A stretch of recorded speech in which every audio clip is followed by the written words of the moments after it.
جب ہمارے نبی پیدا ہوئے تو اس وقت آل ساسان کا سب سے بڑا بادشاہ نوشیروان وہ حکومت کر رہا تھا۔ وہ 571 میں ہمارے نبی پیدا ہوئے اور 579 میں نوشیروان کا انتقال ہوا۔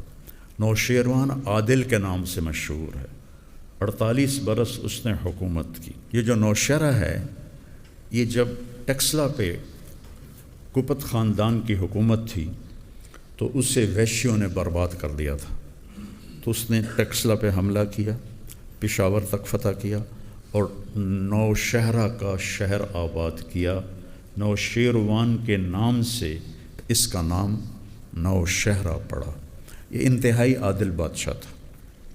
ایک ہے دشمن سے لڑائی میں خونخوار ہونا، لیکن اپنی رائے میں کسی کو جرأت نہیں ہوتی تھی۔ رومی وفد آیا تو اس نے دیکھا کہ بادشاہ کا محل میں جو تھا وہ اندر جو جیسے یہ دالان بنا ہوا ہے وہ تھوڑا ٹیڑھا تھا، تو اس نے کہا کہ اتنا بڑا بادشاہ یہ دالان ٹیڑھا کیوں ہے؟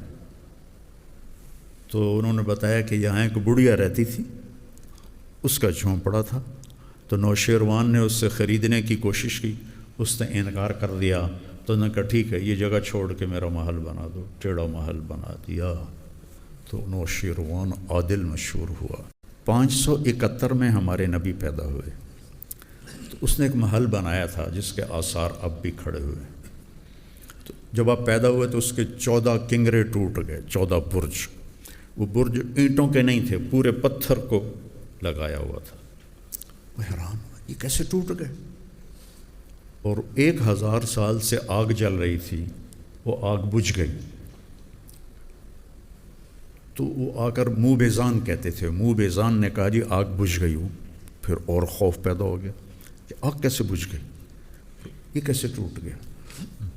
تو اس نے کہا کوئی آسمانی کتابوں کا عالم بلاؤ۔ تو حیرہ میں ایک پادری تھے عبد المسیح، ان کو بلایا۔ اس نے کہا جی میرا ماموں ہے، شام میں رہتا ہے، وہ مجھ سے زیادہ جانتا ہے، میں اس کے پاس جاتا ہوں۔ اس کا نام تھا ستیح۔ جب یہ پہنچے تو وہ سکرات میں تھے، تو انہوں نے ایسے ہلایا، ماموں ماموں ماموں، میں عبد المسیح ہوں۔ تو انہوں نے ایسے آنکھیں کھولی اور یوں دیکھا اور کہا بعثہ کا ملک بنی ساسان لارتجاس الایوان و خمود النیران، تجھے ایران کے بادشاہ نے بھیجا نا، ساسانی بادشاہ نے بھیجا ہے نا کہ 14 برج ٹوٹ گئے ہیں اور آگ بجھ گئی ہے، تو اسے جا کے بتا دو کہ آخری نبی ظاہر ہو گیا ہے۔